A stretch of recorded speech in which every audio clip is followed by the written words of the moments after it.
Welcome back to the Real Estate Excellence Podcast. I have a treat in the house today, a JAX Real Producer, leads her own team with great success, a background in banking before she decided to become a real estate agent in 2017, graduated from UNF with a degree in education, Spanish, and marketing, all the tools you need to be a real estate agent in Florida. Ranked number 20 for a large team in Jacksonville Business Journal with nearly $25 million in sales last year. Let's welcome the leader of the McIntosh team, Christina McIntosh, to the show. Thank you. I did pronounce that correctly, right? McIntosh. McIntosh. But there's no A in there, right? I know. I married it. Well, one thing I did notice is the I is actually not capitalized. Is that correct? I was looking at how your social media and stuff, and the I is small because the tendency is to go M, little c, capital I. There's a funny thing about that. It's supposed to be capital I, but there have been all kinds of different variations. I appreciate you coming on today. Thank you. I'm really interested in you growth of a team. I know there's we talked pre-show a little bit. There's a lot of agents out there. Do they want to start a team? And you of course said one of the inspirations that you've had in your career. We'll talk a little bit about your pre-real estate career. Is mentoring and grooming people to leadership and success in whatever they're doing. Correct. Right. So please definitely expand on that part of it. As I kick off every show. Oh, I know.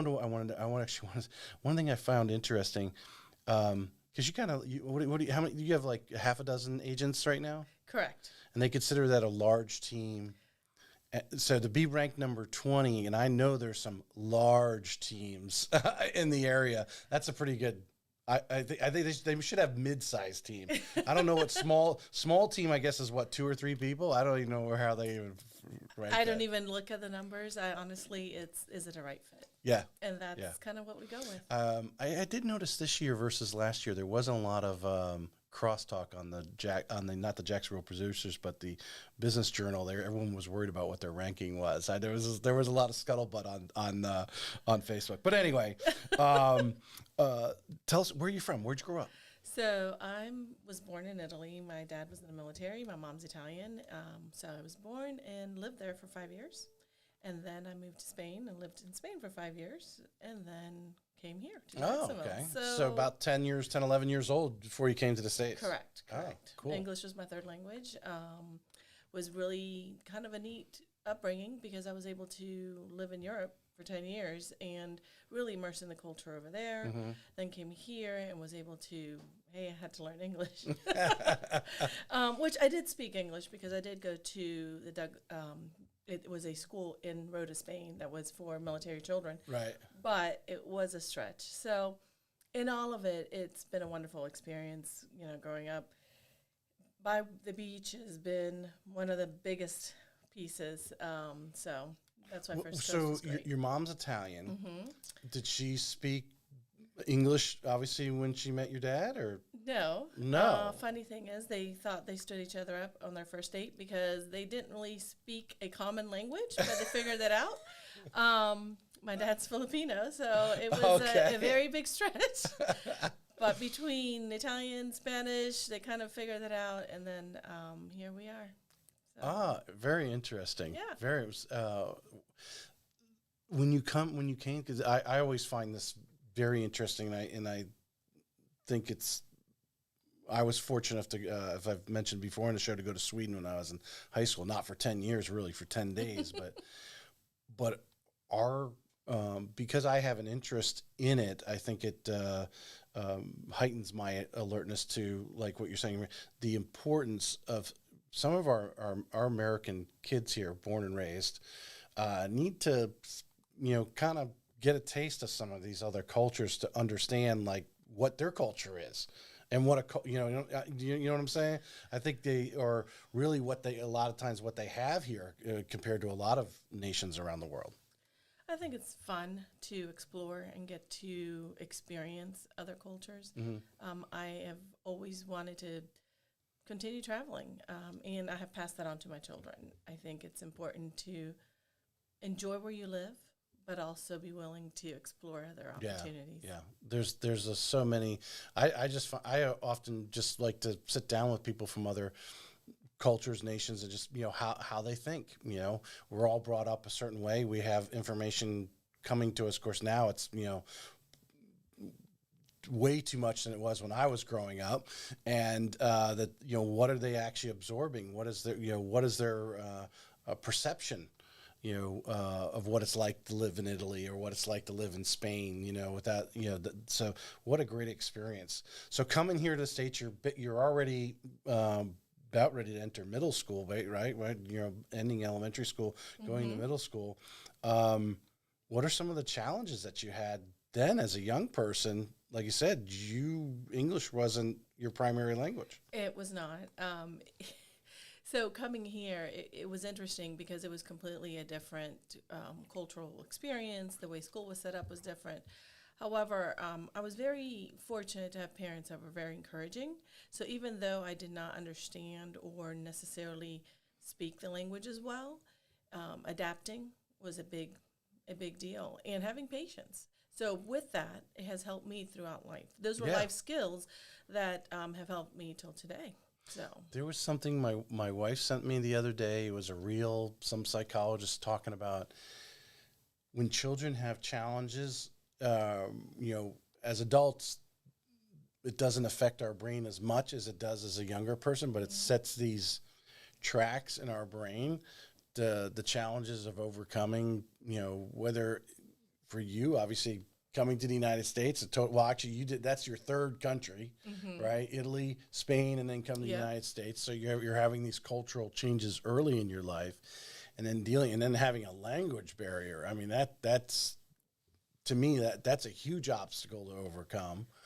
You have to chip away and work at it. Obviously, your parents did between the two of them. yeah. But as a young person at 10 years old, and you're learning this, but I imagine by the time you're in your high school, I imagine English is a little more fluid, or Oh, absolutely, absolutely. I was fortunate to have speech classes back then. That's what they were called. I don't know what they are today, but and so I was able to work with speech and figuring out different ways of pronouncing things, and spelling used to be actually one of my worst subjects, and ended up spell check was a great thing because then it helped actually seeing it and being able to learn it. Right.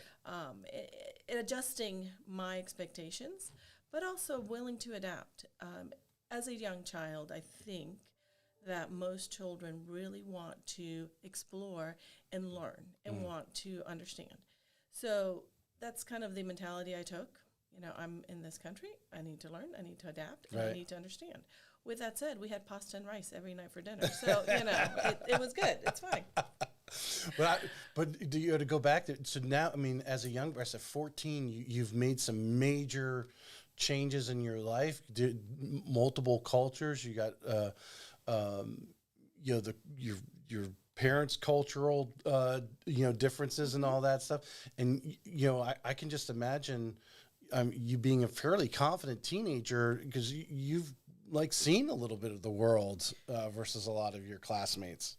Correct. Yeah. I actually didn't realize how little sometimes people travel until I moved here because even though we lived in Spain for 5 years, we went to Portugal, we went to France, we went to Germany. So there was always a level of travel that was included. Right. Countries were closer, but I take that here, and when I get a chance, we travel, whether it's by plane or by car or by boat. We will try to, reach a different area. The one thing I think is unique about the United States, which, I mean, it relates to real estate too, because we're dealing, although Florida's kind of that, Florida is the melting pot to me and from a lot, but you can go around the country, whether you're in, I was in Michigan, we were talking about Quicken Loans before the show. I grew up in New England, right? My mom's from Jellicoe, Tennessee, so when I would go see my cousins and their twang that they had, but you go to California, it's almost like there is these little cultural differences because over history, people don't realize, well, I think that they do if they really think about it.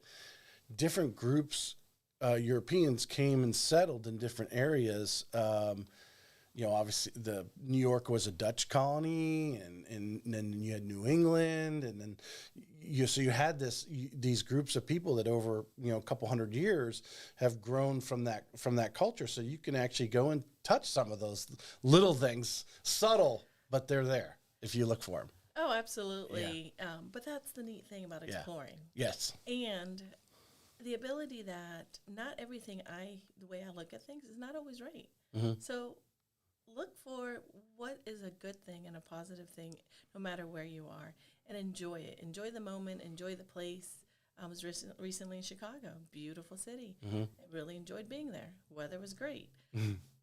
It's part of growing and developing. Teaches you patience. It teaches you understanding. It's such an enrichment if you're able to travel. And it could be as simple as getting in the car and going to next state and just figuring out, I'm always up for adventures like, oh, where should we go next? Should we go hiking? Should we go whitewater rafting? Should we, Right. Right. No, 100%. And I still think I think the statistic is still out there. Majority of Americans still live within 50 miles of where they were born. I think that's still a major statistic. I'm sure it's deleting a little bit, especially after COVID. I think a lot of people started moving, and obviously we know here in Florida, which is what we're talking about, real estate, we're going to get into. So you decide to go to UNF. What did you actually just start off with? Hey, education, Spanish, and marketing. Is that just, or did it just kind of evolve into that major? It somewhat evolved. I wanted to start in education. I wanted to teach. And then marketing has just really always appealed to me. Mm-hmm. Really find it fascinating to see how people react to situations or what makes something successful or doesn't. So that's kind of the track I took, understanding that I needed to finish college before I could start my life. And that's kind of how I took it on. Mm-hmm. I graduated from UNF and then was very fortunate to start a banking career. Went through a management training program. It was a very select training program. At the time, Barnett Bank was in town and had a huge complex on the South Side area. And I was able to go through their management training program right after college. Is that the same complex as now the Bank of America complex? Is that correct? The same? Okay, yes. Yeah. And everything in there was green because Barnett Bank was green and white, lollipops. It was called Emerald City. And it was connected by bridges and paths and walkways. Right. But it was a wonderful first career step. Was in the banking industry for 25 years before I decided I wanted to change. Wow. When you were at UNF or even during, what kind of careers did you imagine as a young person doing? I mean, was banking like, oh, I want to go be, I don't know if anybody jumps in, I want to become a banker, or I want to go work for the bank. Because to me, having worked for Ameris Bank, it was great in the mortgage department because they're kind of separate. Working in the bank and as strict as some of the rules are, I would not be able to play with that. So I didn't know what position I really wanted to take on. I knew that I wanted to help people. Mm-hmm. I knew I wanted to learn more about the banking environment. So that's kind of the leap that I took.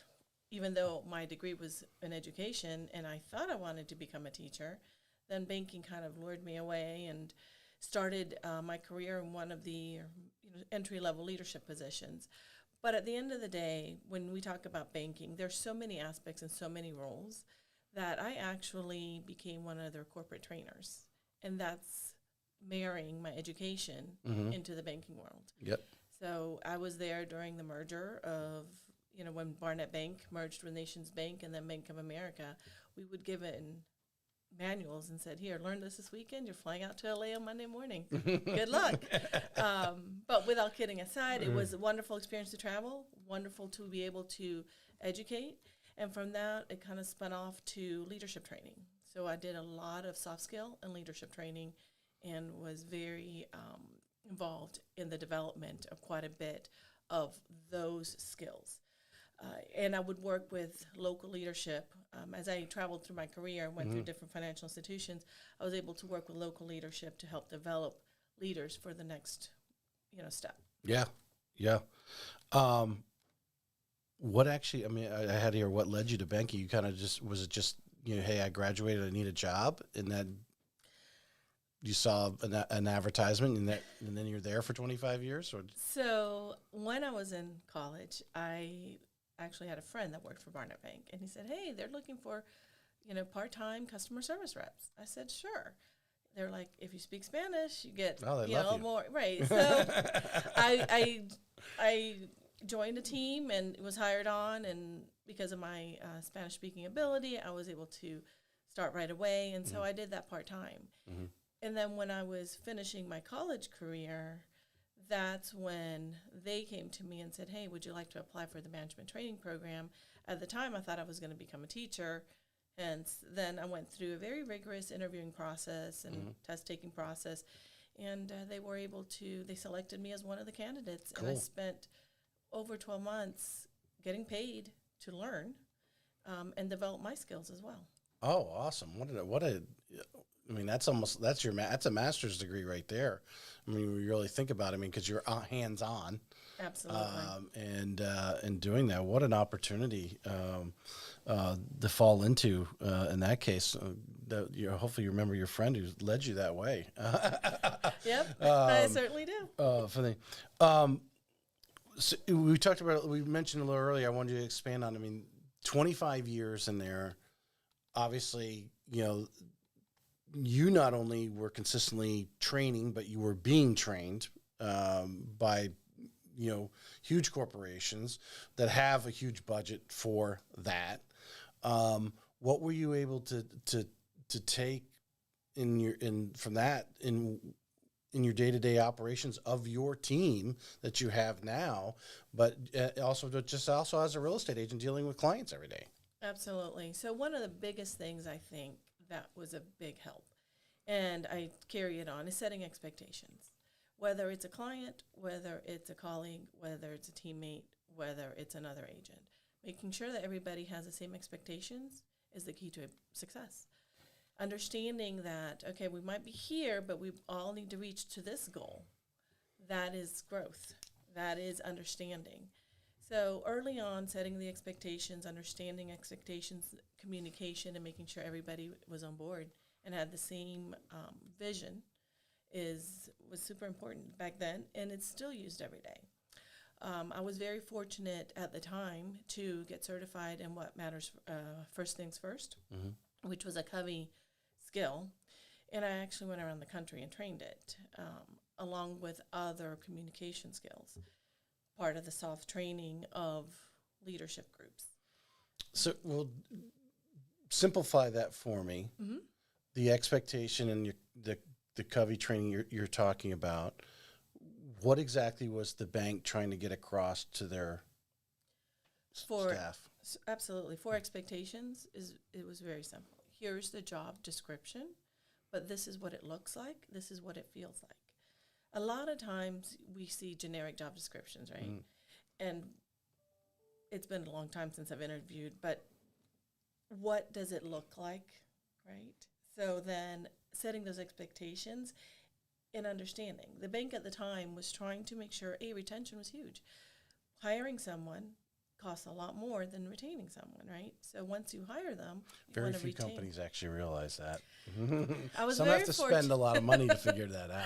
I was very fortunate that I worked with good companies that took care of their employees. Yeah.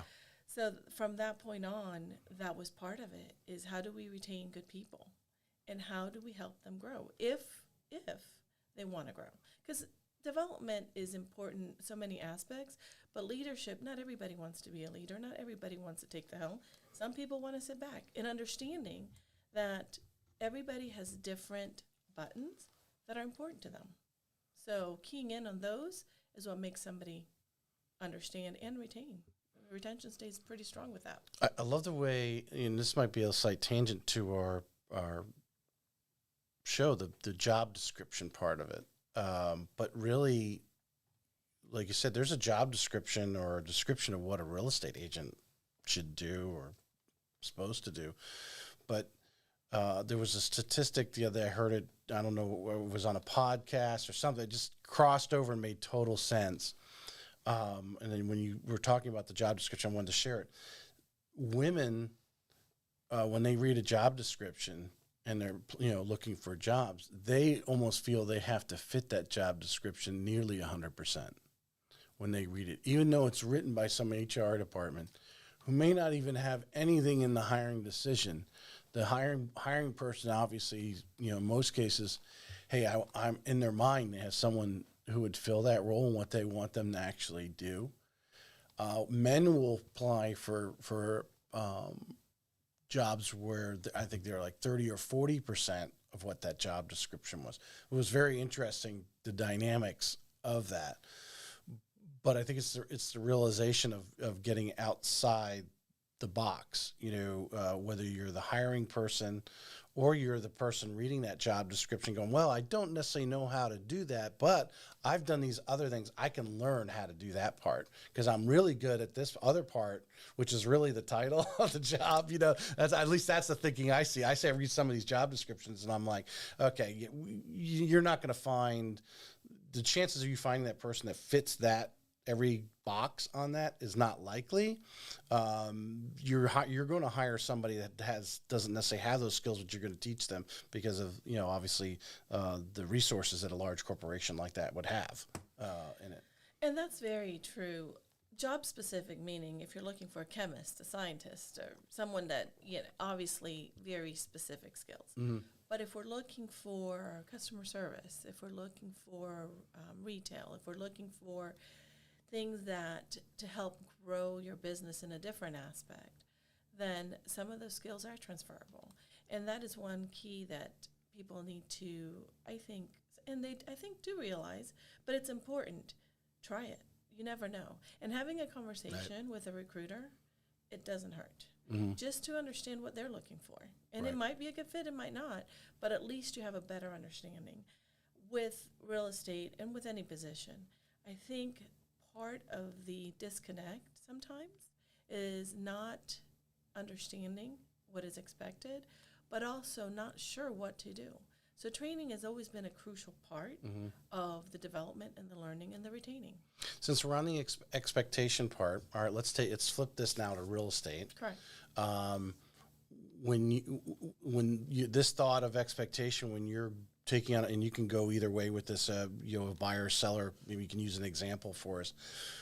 How are you making sure that you and your customer are actually, you're letting the customer basically know, hey, these are hey, we're talking about expectations here. Okay. Because we could talk about, hey, we're going to put your house on the internet. We're going to do this and do that. But what is the how do you have that conversation with a possible client, whether it's a buyer or seller? Either way, buyer or seller, I always have an introductory meeting. And in that meeting, I always ask the client, what are you looking for? And making sure that there is a good fit. And from there, discussing the different expectations. They have expectations. I have expectations. Do they meet? Do they marry? Does it make sense? So in a way, whether it's a buyer or seller, it's always very important to have that crucial first conversation and making sure that in order for me to perform my best as an agent, I need to make sure I understand what they want. Obviously, selling, it's one degree and one avenue that you go through, and then with buying, it's a different one. But asking those open-ended questions, understanding what is at the core. Interestingly enough, a lot of buyers sometimes, and this has happened quite a bit, I always ask, what is your must-haves, non-negotiables, and then tell me what you would like to have. Ends up being that usually one will have a stronger say about one thing or another, and maneuvering through that to where they both are happy. Right. So. Yeah, dealing with a husband and wife situation, yeah. We know that obviously there's only a very small percentage of the number of real estate agents. Everyone keeps throwing out this 12,000 real estate agents in Northeast Florida, but we really know there's only a small percentage of that, single-digit percentage that are really making the bulk of it. Do you feel conversations, like that is really probably a pretty big differentiator from someone who is a JAX Real Producer type versus someone who is not and just not getting there? I feel that for me and for my clients, it's huge. Yeah. It's a huge defining factor because we are then identifying what is the process, what do they want, and is it realistic? Does it meet the expectation? And what is the next step? So versus just talking to someone for 5 minutes and then taking to show them properties and not being on target at all. Right.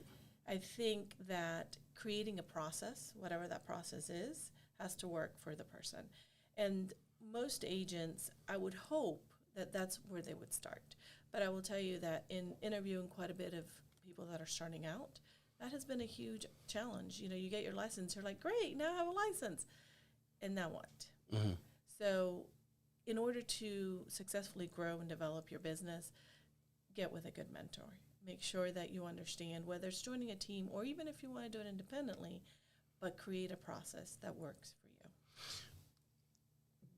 To put it out there, give a real kind of tool for our agents who may be listening and they want to set these expectations. But I know, as you know, a lot of new agents, you know, it's one thing when you get a referral and you're more or less in control, right? Someone's put an endorsement on you. Hey, you need to use Christine, and now so when they call you and you start kind of saying, okay, this is what we're going to do. We're going to meet and have coffee, or we're going to have a conference call and we're going to talk about your expectations. For those agents who they're first, well, you know, they call me and they just want to go see this house, and you know, they're letting the client do the leading. How do you coach them to kind of get back in control of that, to have that? It could be a 5-minute conversation. It could be an hour-long conversation, going over expectations and get back in control. Having an understanding of the questions, right? So you get the call and, oh, I want to go see this house. That's awesome. I would love to go see the house with you. But tell me a little bit more what you're looking for so that if there's other options, that we can also look at those. Okay. All right. I will take that answer. You were short with me. All right. But I wrote down something else, and where I'm kind of jumping ahead a little bit, because you did mentors and coaches is always on my thing there. We do want to talk about that, but I used retention, and you know, a lot of agents think they want to have a team. I've had many of the greats on that everyone can mention in the area, and I guarantee one of their biggest core things for growth over time is retaining good people in your core and continuing to grow from that. With your experience in banking and understanding that the bank realized how much it costs to bring somebody on versus training somebody up to do it or move them to a position that they're actually better at is cheaper than trying to hire somebody in there. It takes a large corporation with bean counters that are tracking all that and everything else to come to that conclusion. Even though it's common sense in life to me, but the smaller people don't often realize that. But anyway, as a team, as a real estate team that you're building right now, which you started in 2017, I know you've been at Engel's and Volkers not quite 3 years, right? Correct. Did you start the team when you came to Engel's, or did you already have the? No, I started or when Engel. Engel and Volkers. I always want to add the S on there. I'm sorry, Corey. Always want to add the S on. Engel. I started actually at Watson. You did start the team at Watson. Yes. Okay. So understanding the retention part and building off, you know, the layers of those core people, what is some of the mindset as a leader when you come in every day, every week, every month that you want to deliver to them, and the value that they're seeing, they're getting value from you, because that's why they joined your team. It's named after you, right? And funny enough, it wasn't because I wanted it to name it after me. It was just one of those, oh, we have a team, so what should we call it? Yeah. So, right. But with that said, part of the retention is, in my opinion, is making sure what value do I add.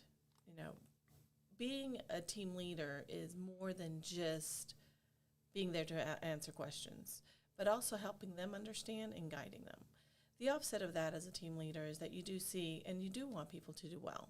And sometimes they will leave the team. But the question is it a good fit for the team? Does it make sense? Want, you know, positive, influential, team working together type group. Some people are not made to be on teams, and that's okay.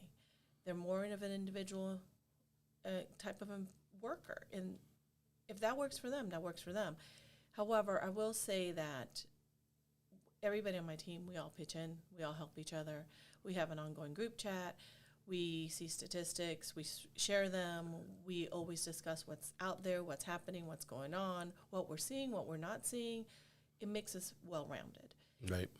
And that is the value that I think I add to my group. I'm available 99% of the time. I'm available all times, as well as being able to answer questions, but then having them understand what's the answer, or why we're doing something. Those are huge components. Yeah. The understanding the why, and then obviously growing and developing, and how could we get better? How do we ask the right questions? What questions do we ask? Starting from the beginning, the expectations that are set. If we need to stage a property, then we work together to take care of it. Resources, we share resources. So there's quite a bit that we provide as a team, but then that I also help with as a team leader. Do you feel, and again, not every agent, because some agents, have a background or whatever, and they kind of can grasp what's going on. They understand they got to, how to market, or, I know my wife, she basically, works off referrals, and one thing led to another, and her business has grown because she was in corporate America like yourself for a long time, doing marketing and that kind of thing, and it just naturally came to her. Others, they can be lost a little bit in the team environment, makes them feel like they're not, because you can feel like you're out on an island, basically. That's what I'm trying to get to, is being part of the team. It sounds like in the culture is they want to be part of it because, hey, they know there's a sounding board. Someone actually, when they say something, there's actually someone listening on the other end with intent and wanting to obviously assist or whatever, or just hear them, right? Absolutely. That's one of the hardest things in starting a career, or any business really, by yourself, is you feel like you're an island, and what do I do next? Being part of a team is incorporating and understanding that, somebody's listening to me. Somebody might have an answer. Maybe we can brainstorm together. How do we diversify our portfolio? How do we make sure that this makes sense? Not only that, but from a marketing standpoint, it's not only my touch point, but everybody's on the team. Right. So we try to share all our listings, share, what our buyers are looking for. What is the trend that's going on out there?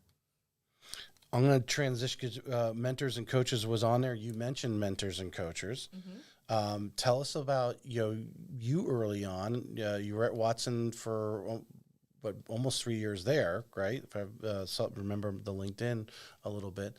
Who were some of the people, or if you don't want to mention names, what were some of the things those mentors and coaches did for you? So I'm very observant, and I paid attention to some of the top producers, as well as, the broker there. He was great. Learned quite a bit from him, as well as some of the other agents that were there. But then I also created a process on my own. Truly be told, my biggest mentor was someone that actually was my boss 20-something years ago. Oh, yeah. Teaching me life skills and how to think about things. Mm-hmm. Interesting story is, she called me last year and said, hey, we're thinking about downsizing and retiring. Would you be interested in working with us? Went over there, worked with them, got their house under contract, and they are now happily retired and moved away. And I was able to help them with their purchase in their new city, right, as well as the sale of their property here. Very discreet, but at the same time, it was an honor for me to help her. So if I'm hearing you correctly, and correct me if I didn't hear correctly. That's a play on words. Yeah. You observed, you took a little from here, took a little from there, and then made them your own. Correct.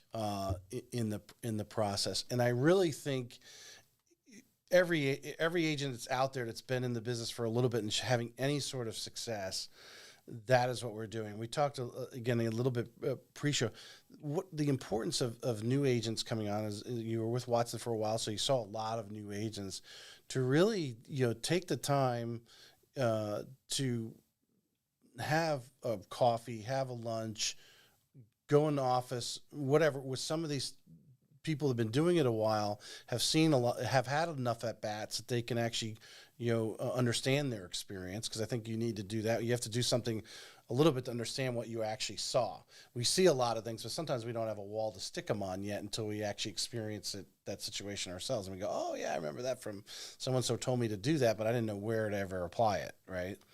But how important is, the new agents to write, even before becoming a real estate agent, really, if you're listening to this and thinking about becoming a real estate agent, you need to sit down with some top producers and get a real good expectation, right?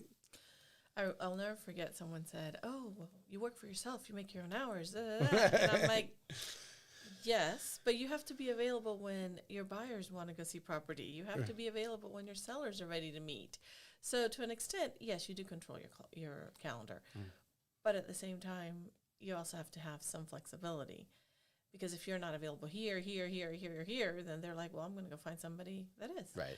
Not to mention that deals and offers come at all crazy times.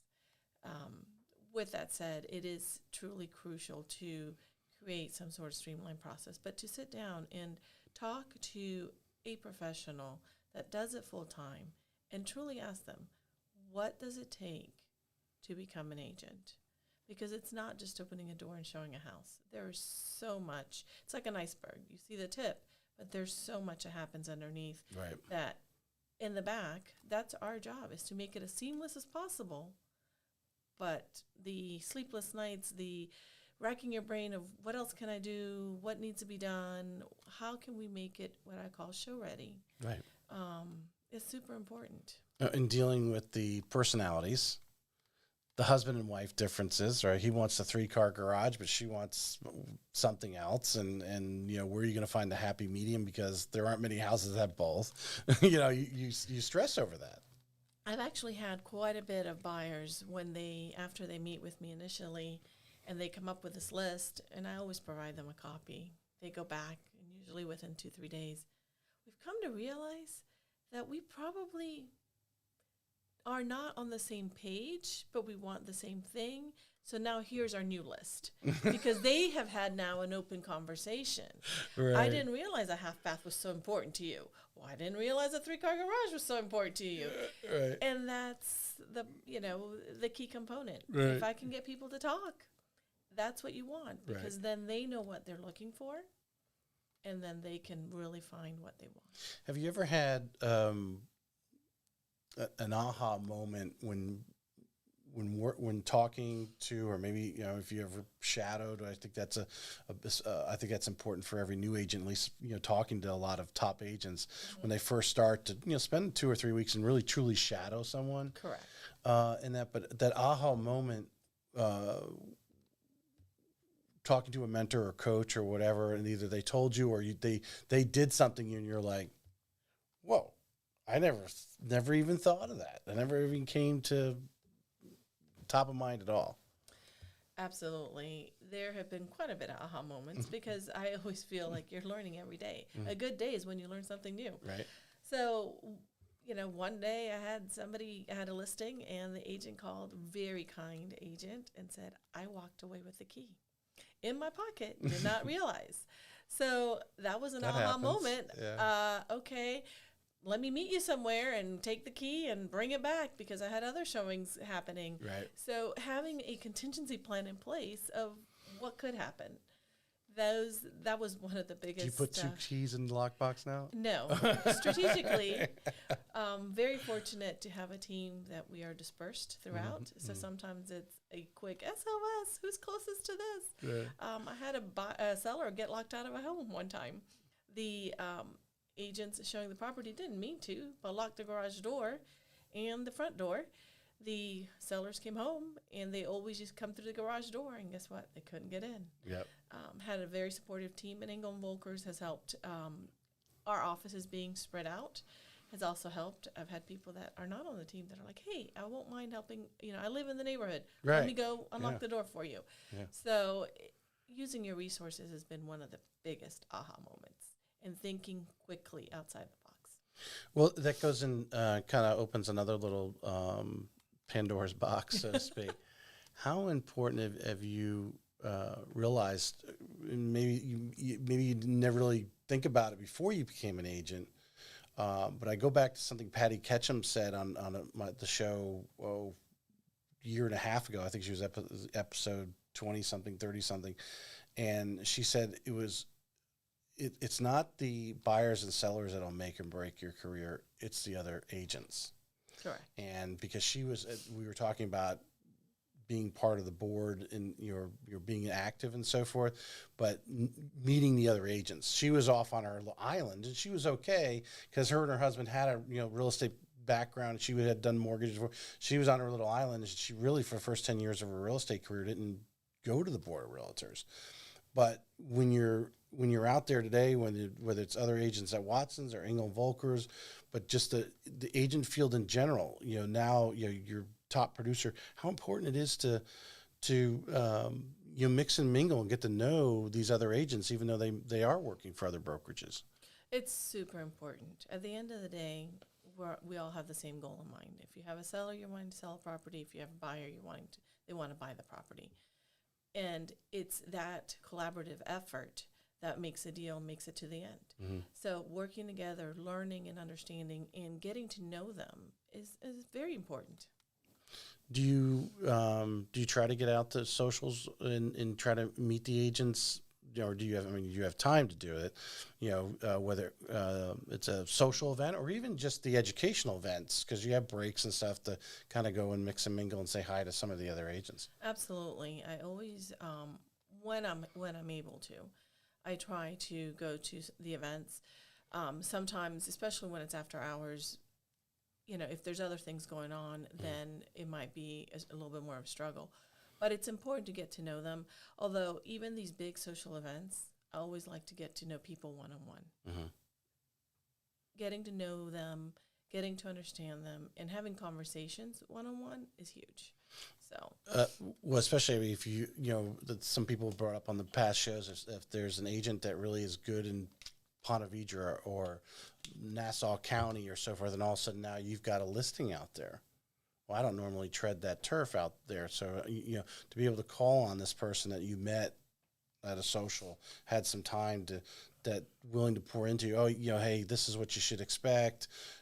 Put this in your list. Whatever the little things that you may not understand because it's not an area you normally work. Absolutely. It's, again, going back to your resources, right? Mm-hmm. And having that connection that you can pick up the phone and say, hey, can you help me here? Most of the agents will be more than willing to help. And it's that collaborative effort of understanding that.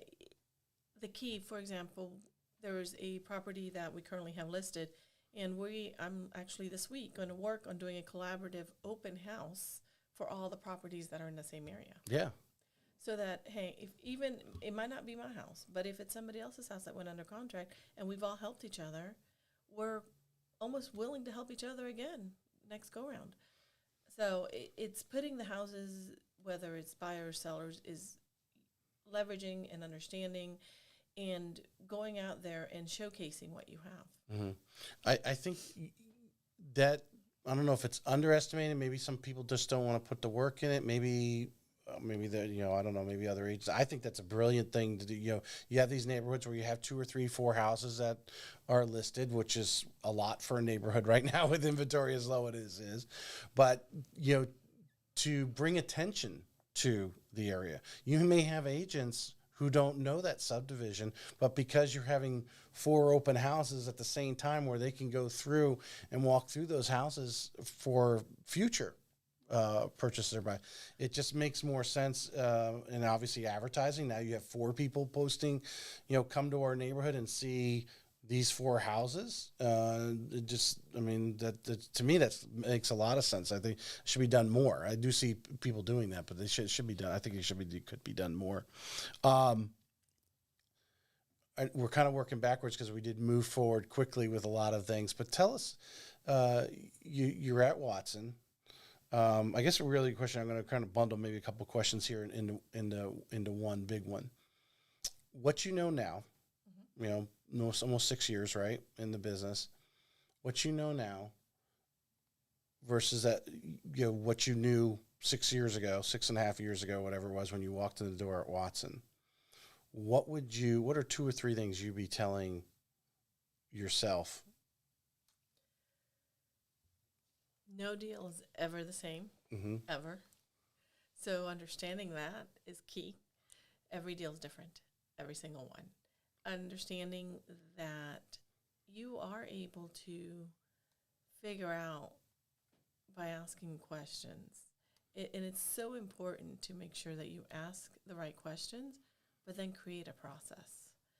Early on, I was on an island and felt like I don't know what to do. Yes, I know what I studied. Yes, I know what a test I took, but what is the process to writing a contract? I understand what it says, but how do I write one? To what is the process to get it to completion, and how do I get it to closing successfully? There's so many different pieces and tabs to that whether you're in a team or whether you're in an individual, create that process for yourself, and that works. And understanding that's always a work in progress. Right. Because every deal is different. Every deal is different. And that process, you might do step 3 before you do 2 because that's what makes sense for that deal. Yeah. So working through that. And don't be afraid to interview your buyers and sellers and making sure that there's someone you want to work with. What tip would you give for that new person to create because they haven't done enough at bats, right? It's not, I mean, if a new person does 12 deals in their first year, wow, that's great. But there's 12 different deals there, and you're like, well, how do I create a process? I had all these 12 different situations, right? How would you recommend for that person in their first month or two to at least create that baseline process? And then obviously you can deviate from that. So I will say that schedule your time, especially when you're starting out, and actually really throughout the entire career. You want to schedule your time. What are you going to do? You're going to get up and work out or whatever it is that you do. But when you get to work, what does that look like? Is it making 10 phone calls? Is it writing 10 letters? Is it checking the MLS and seeing what's on the market, what's new, what's, gone under contract? Know your process. Know that you need to make sure you schedule your time so that then you do have time to have lunches or breakfast or brunch to network and grow your business that way. But understanding that you need to put the effort. Things are not just going to fall in your lap. I mean, they might, and that's low-hanging fruit, which is great, but what you put in it is what you're going to come out of it. In trying to explain, which I imagine, when you sit down with some new agents, and maybe you don't, but I would think just hearing what you're saying, you probably, as we lead into marketing, as I had Britt O'Donohue with Landmark on there, and I was like, real estate is like a blank slate when it comes to marketing. If you can find your niche, your niche in marketing that gets you deals, go for it. 10x it, right? Grant Cardone, just double down, triple down, 10x on that, and chase it. But obviously, sometimes it takes a long time to find that niche, right? It's like just playing the lottery, and all of a sudden you find it one day, and like, oh, these are the numbers. I need to play these every day now, right? When you're working with an agent, they may see someone else, that walking the door, they're new, couple months in, they're seeing this top producer, they're seeing you and seeing how you market. They start trying that. Doesn't really bear fruit. But how do you work someone through, especially someone who's been in corporate America and doesn't necessarily have the out-of-box entrepreneurial type mindset? They have to break those barriers. But hey, work through them. They're going to have to find this niche that just because door knocking works for Sally doesn't mean it's going to work for John. You know what I mean? Correct. Yeah. And that is where trial and error. Mm-hmm. Trial and error. Try something. If it doesn't work, try something else. With that said, be very purposeful of what you're doing and understanding if I do this, then the consequence is this. Then my expectation is this.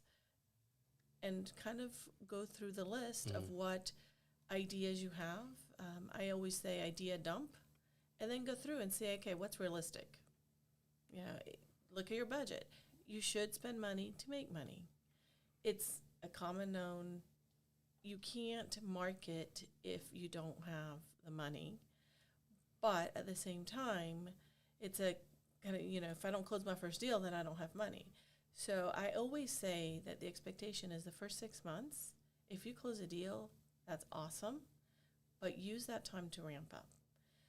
It's very difficult, I believe, for agents to start off and not have a safety net of some sort, because at the end of the day, everybody wants to have some sort of income, and that's what they need to think through or set themselves up prior to taking that leap.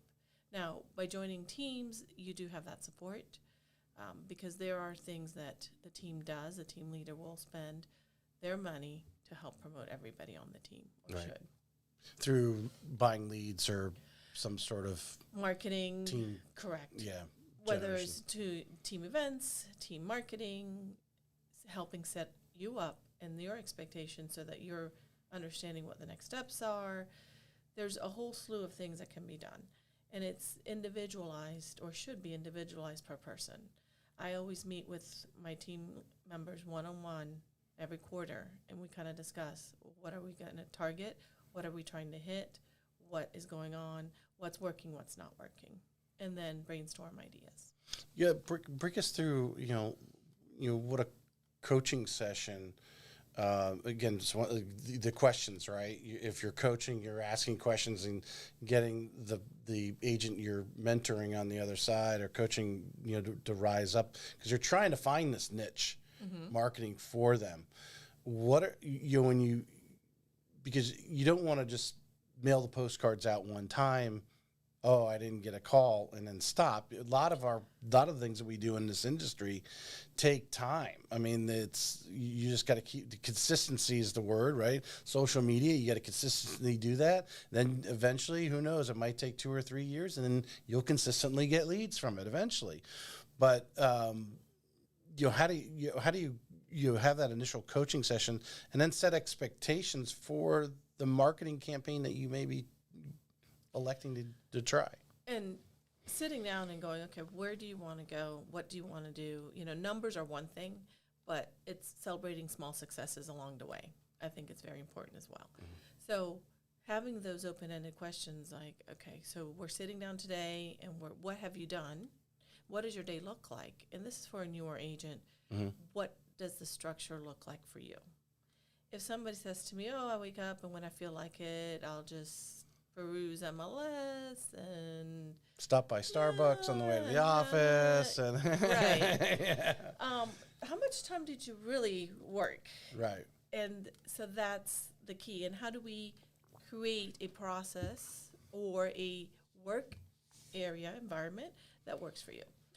And then discussing, okay, you want to market or farm this area. So what are some things that we can do? Let's try writing cards. Let's try that. But the biggest thing, I think, the biggest influencer is who the person is in going and out and meeting the people that are there. So if you are in your neighborhood, get to know where you live and get to know the people around you. That great point leads into, again, some very top real estate agents. I've had some say they actually regret they didn't actually work on their sphere of influence earlier. What are some of the things that, because I think obviously, I think in a lot of things in life, our biggest obstacle is ourselves, right? What we're willing to do, what we like doing, what we feel comfortable doing, and then what actually is, actually going to create business. What are some little things, some subtle things that the agents can do to create that influence, especially in their neighborhood? I think a lot of I know it because I live in a neighborhood with a lot of agents. I don't see their stuff. They're not working that neighborhood. So if they're not working in the neighborhood you live in, what neighborhood are you working in, right? Well, and there's strategies around it, right? It's who are you marketing to? Who are you targeting? A lot of it could be word of mouth. And so not everybody, depending on how big the neighborhood is. Mm-hmm. But if you don't believe in yourself, who's going to believe in you? That's right. The number one thing. So as a new agent, if you don't believe in yourself and if you don't believe that you can do it, how are you going to get somebody else to believe in you? understanding that that is going to be key, and then making sure that you have the resources, that a good broker, a good team leader that can help you and can help you maneuver through the process of their first deal. Those are key components. If you are looking for a certain type of client, or if you have a sphere of influence that you network with, it could be fire. You know, if you're a firefighter and you like, hang out with other firefighters, then that might be your box. Mm-hmm. But what are you doing to grow that business within that? So taking that, Mm-hmm. leading into Engel and Volkers, Yes. you decided to go over there now. You've been there Almost 3 years. almost 3 years, two something years and some months. What are some of the things at Engel and Volkers? Because, I have had Corey on the show. I don't know if you listened to that episode. Mm-hmm. He likes, their mindset is opposite of Watson, Mm-hmm. right? They want the experienced agent who's doing business and take them to that next level. I assume that's what you saw, and you can explain. I'm going to finish the question, but I'm going to lead you into explaining why. But why Engels and Volkers for you? And because I assume you felt it was going to move you forward. But then again, and this was probably going to be part of your answer. But what are some of those tools that Engel and Volkers has at their fingertips to nurture the things that we were just talking about? So, correct. They do target more active producers that have met a certain threshold. When Corey reached out and we chatted, it felt like a good fit. But interestingly enough, the international feel for me, that was my biggest reason and my biggest leap. My mom's from a small town in Amalfi, the Amalfi Coast in Italy, and they have a shop there. So I remember when I went in 2019 pre-COVID, we were there. We went on a family vacation, got to spend time there, and there was a little Engel and Volker shop right in the Amalfi Coast. So and I did not forget that. And I actually went in and talked to people and chatted with them. So it was part of that. Is part of the I speak 3 languages. So how can I leverage what I'm doing and touch base with other parts of the world? Right. And I can truly tell one of my clients, you know what, your listing is not only going local, but it's going international. Mm-hmm. And it does. So those are pieces that I really liked about Engel and Volkers. Watson was fantastic, a great use of tools. Engel and Volkers has also amazing tools, the ability to coordinate all the different pieces of how to get the leads and how they work through the different processes, and the different pieces that they have are very beneficial as well. It's almost taking it to the next level, if you will. Mm-hmm. Well, I would imagine that yourself. What is it specifically that you in your personal marketing? I mean, your team, the people that are part of your team, your group. I mean, like I said, everyone has their thing. They got to find their thing. There's some. I mean, I imagine quite a few more still trying to find truly what that golden niche is. But what is it? What are the things that you find right now for you are the most successful marketing campaigns that you're doing that is getting the biggest return? For me, the biggest return is my COIs, my centers of influence. And by that, I mean, I've worked, I was in the financial industry for 25 years. I have a lot of contacts, but not only that is past clients that then refer me clients, And just recently, in the last 2 years or so, I've had a whole different niche open up to me. I helped a client from Singapore that was coming over. That was a referral from a totally different group that I don't even chat with that often. And so that has helped develop and grow, and I have helped. It makes you feel good too when you get one from left field you didn't ever expect. Exactly. Right? Yeah. Very thankful, and that has turned into a couple listings, a couple buyers. So that has turned into a wonderful situation. I was on a HGTV show a while back, actually in 2020. We filmed in 2019, but it aired in 2020. And I'll never forget, I got my first call of someone that found me on TV and then researched me and was able to find me. Cool. And that produced a buyer, which They remotely built a home while they were in California. I was here, and we virtually built their home until they did not walk through the home until right before closing. Wow. Yeah. Happy to say they're still homeowners. That takes a lot of confidence. Yeah, I mean, the confidence in you. I've talked to a couple other agents who have dealt with a lot of sight unseen buyers. For some reason, they've been attracted to them. But that takes a lot of trust, credibility for those people to rely on. You're going to be their eyes over here. Absolutely. Yeah. I've helped quite a bit of clients that way as well. And it's such a rewarding feeling when they walk in and smiles ear to ear, and Right. This is what we envision. Thank you for advising me on that. Thank you for helping us select this lot or whatever. Yeah. And going through the entire process. And then those clients become givers of more clients. Yeah. They will refer you business, and you don't even have to say much because Well, they've done it for you. Touch on that part, because I think a lot of people go, "Oh yeah, I want to build a," but that is a marketing campaign. Obviously, you delivering great service, that's step number one, right? The actual transaction you put them through, they appreciated it. But how do you stay top of mind? Because it's not every day that someone knows someone ready to buy or sell a house, right? So what are some of the things that you're doing to reach out and stay top of mind and touch those people? I really feel like I build relationships with my clients, whether buyers or sellers, whether they move out of state or out of country. I always try to keep it personal.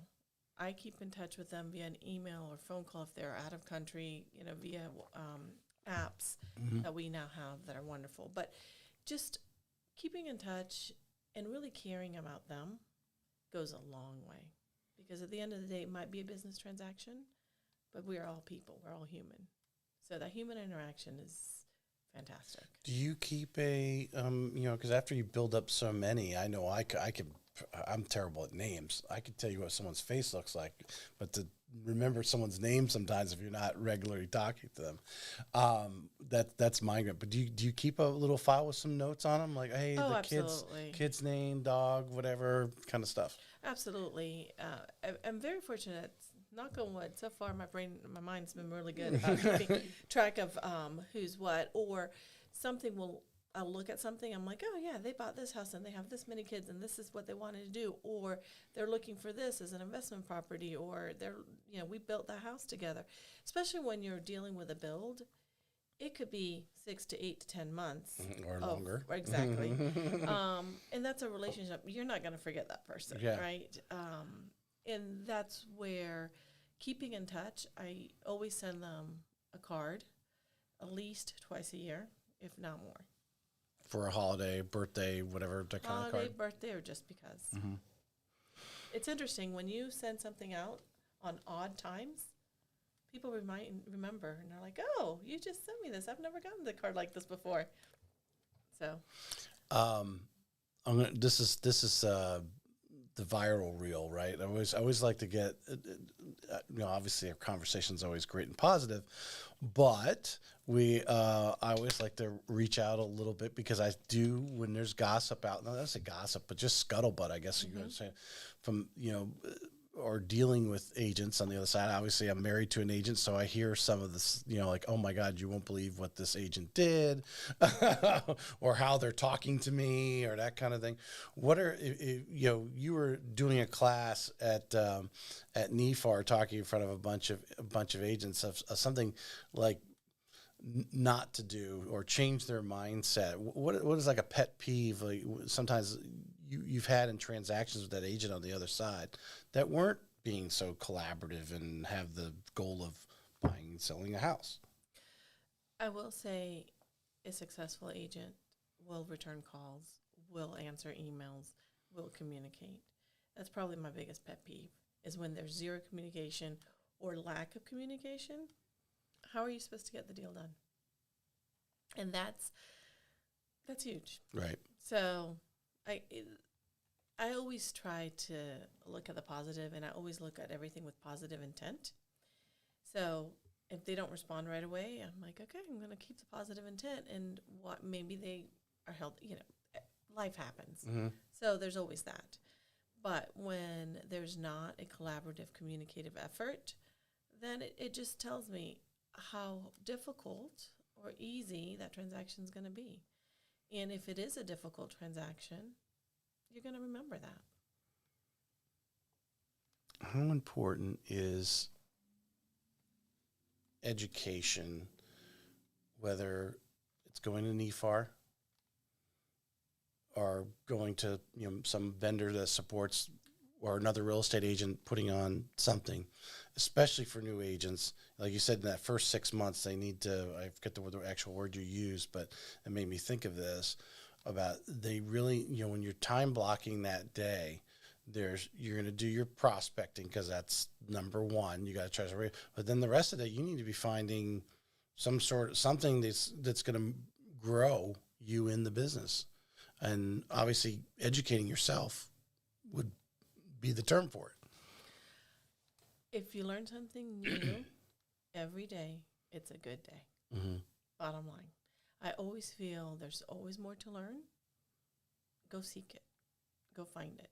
If it's 30 minutes a day that you carve out to read a book that is going to help you grow, or a technique, or a marketing strategy, or even collaborative coffee, make it happen.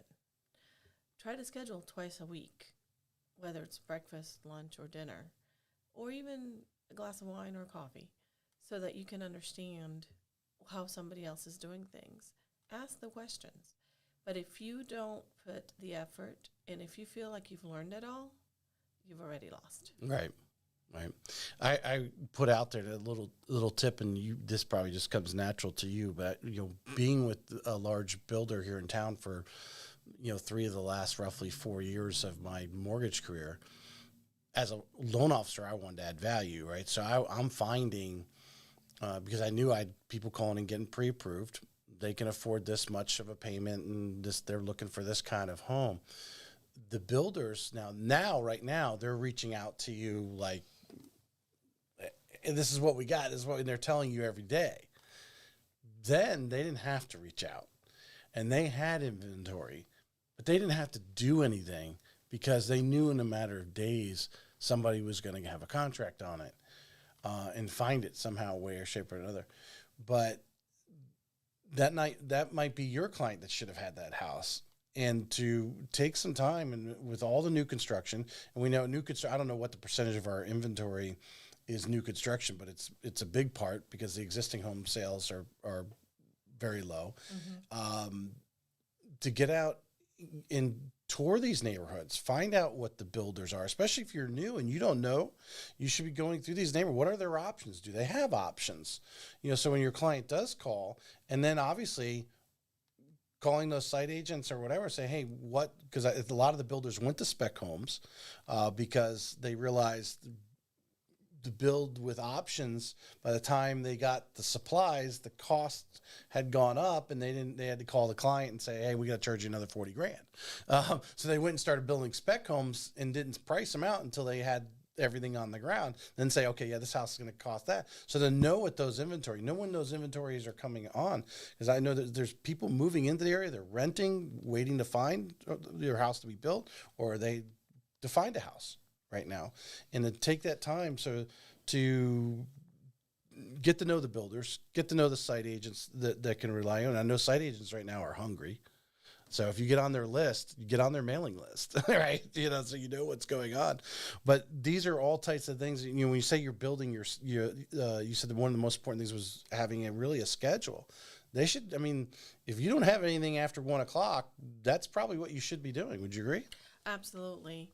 And you're learning. Mm-hmm. You're only as good as you know your product, right? So builders, you have to look at it as they have a consumer good, and you want to learn as much as you can about it. So then understanding and creating also relationships with their site agents, because they are the ones that know what they have in inventory. They know, and you might get a call tomorrow and say, I need a 3-bedroom, 2.5 bath, X, Y, and Z. And because you know, and you have that database in your mind, because you have taken the time Mm-hmm. to go see those sites and understand the locations and what the schools kind of, and exactly, yeah. whatever it is, it helps you narrow down so that you're not driving all over the city and then realizing, oh, they only wanted to see this portion. and again, it's setting those expectations. What are you looking for? But absolutely, I feel it's very important. And they used to do it pre-COVID, to where we used to get on buses as agents, and we used to travel to new neighborhoods and really get to learn about the neighborhoods. Right. Obviously, some things have changed, but why don't you take the initiative and do it? Yeah, because would you agree to a lot of people, because the ones that say that when they look at a real estate agent, they say, "Oh, you guys, make your own schedule." Yeah, I can take vacation when I want to take vacation, but that doesn't mean, because I don't have to actually submit for it and have it approved, I am the boss. That's your free time. You can take vacation when you want to take vacation, with knowing that you better have someone covering for you if that's the only dates you can go, or that's the dates you desire to go. You can have that kind of control from that standpoint. But to go back from that, a lot of the socialization, hey, I did my prospecting calls today. I'm worn out from that.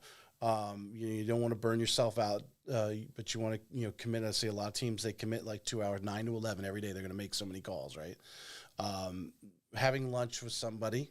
I forget who said it. One of the personal developments is, never have lunch alone. I forget who actually said that, but never go somewhere and eat by yourself.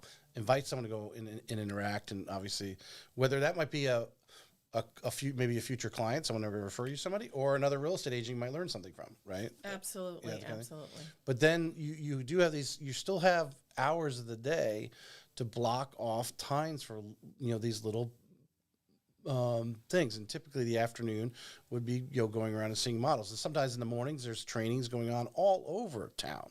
There's so many of them. All the lenders and title companies are all offering something to bring you in and to take advantage of those. Absolutely. Take advantage of what's out there. See what's being offered.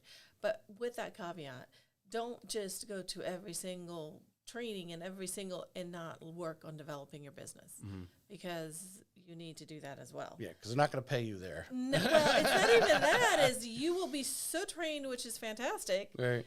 However, you're not growing your business. Right. So the pendulum has to be in the middle. You can't swing one way or the other. Well, that was something the thought went through my mind earlier in our conversation, is how do you, when someone comes on, and imagine you've seen a lot of new agents in 7 years, like I said at Watson, you saw a lot of new agents come in, including yourself.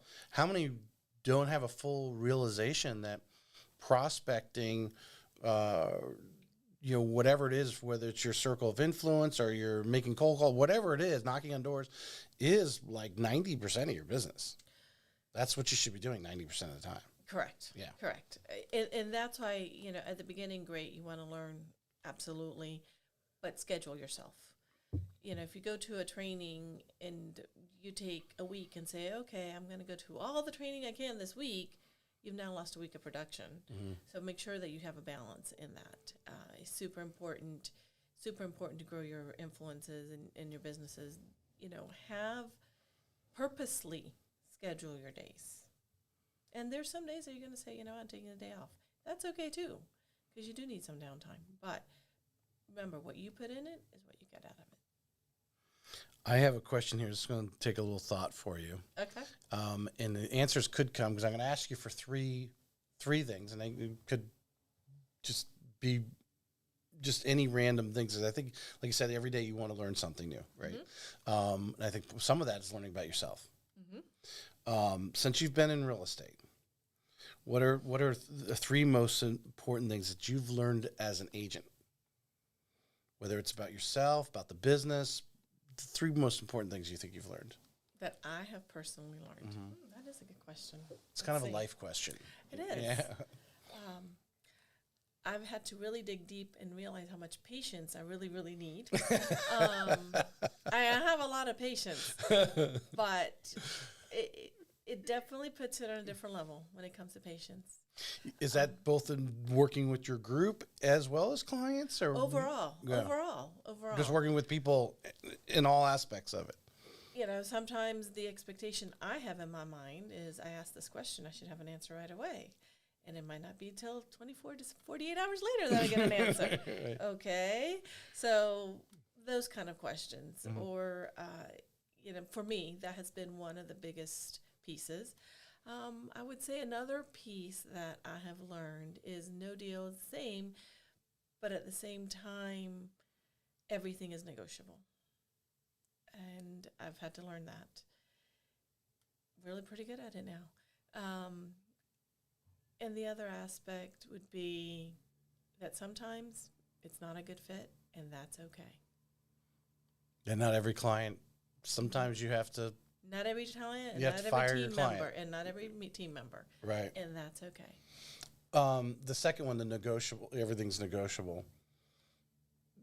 Do you, because the stories here, when someone does a successful negotiation, you generally don't hear, unless it was just some really brilliant, negotiation that closed the deal. But the little negotiations that go on after inspections and that kind of thing that eventually close the deal, you typically, hey, all right, they'll give you a couple $1,000 in seller concessions. Okay, we'll close. You don't hear those stories a lot.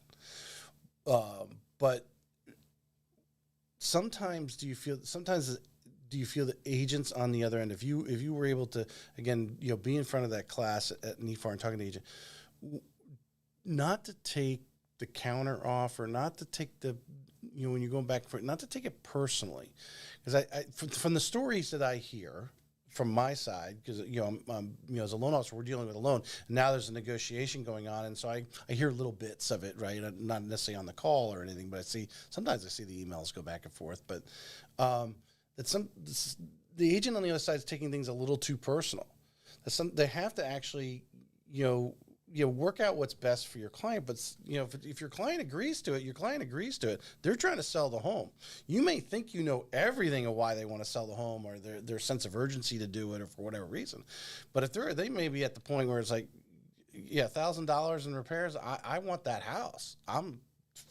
Let's do it. I'm not going to give up on. That's the house I want. I like the address. I like the schools, whatever. And so the agent on the other side getting kind of putting their ego or their emotions as an agent in between the negotiation. See, that's the thing. It's not about us. Yes. It's about our clients. It's what they want. It's what they are looking for. So we have to take ourselves out of the equation, and by that I mean emotionally. Although we get very involved emotionally because we're super excited for them. You're building relationship, you're trying to friend, yeah. But at the end of the day, it's not about us. It's about them. What do they want to do? Our job is to make sure that we provide them all the different pieces, and then they make the educated decision. That's the key. Yeah.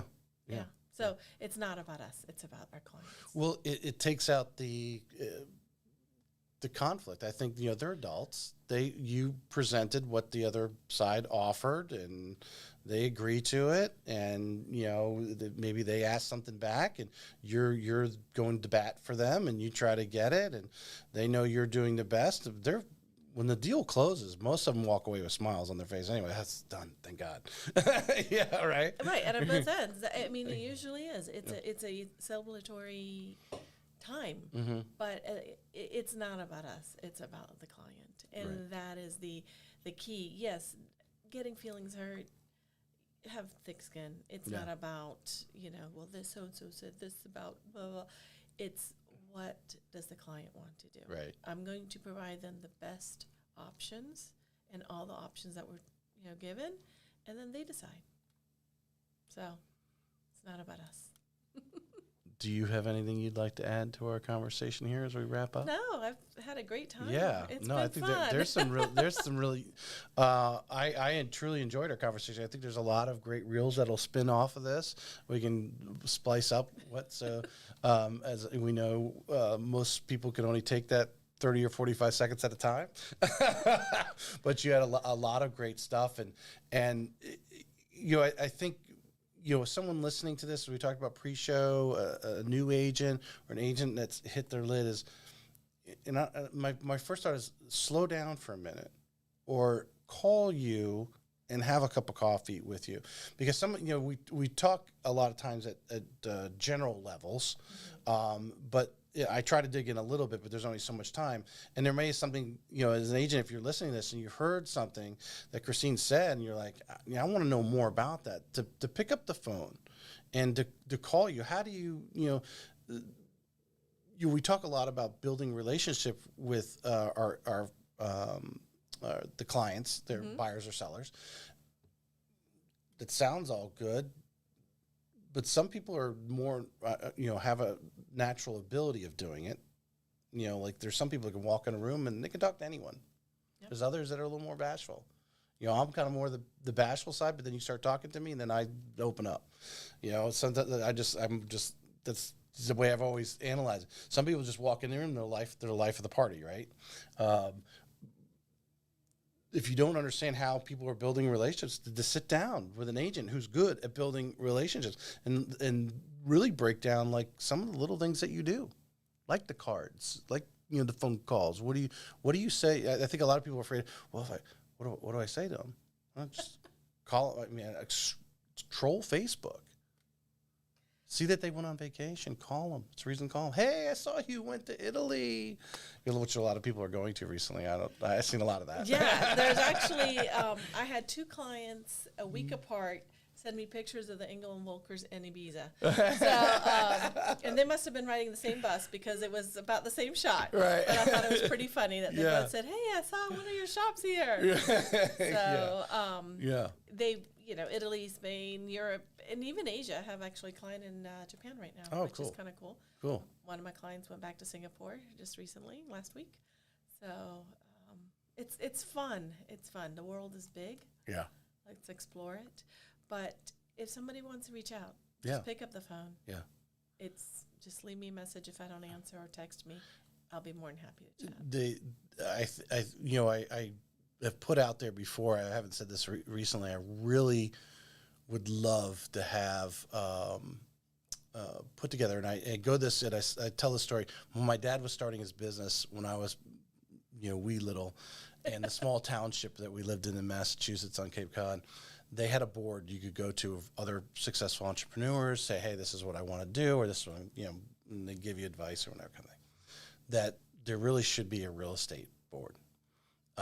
Where you have agents, where people who want to be real estate agents can come in and share some of these things, some of these stories, because I really think a lot of the reason why there is a lot of agents that move out, 80% don't renew, is because they didn't get off to the right first step. And that first month or 2 or 3 could be very important, and to reach out to someone like yourself and really just, pull some stuff from you. Absolutely. Yeah. I mean, at the end of the day, it would be great. There's enough business for everybody. It would be great to see everybody succeed. Part of it is realizing, is this the right position for me? Yeah. Is this the right career for me? And it's not for everybody. No. Because you will have a lot of no's, a lot of yeses, and everything in between. Mm-hmm. The important part is, if this is what you want to do, then how do we get you there? Yeah. 10-4. Great way to finish. All right. Thanks, Thank Christine. you.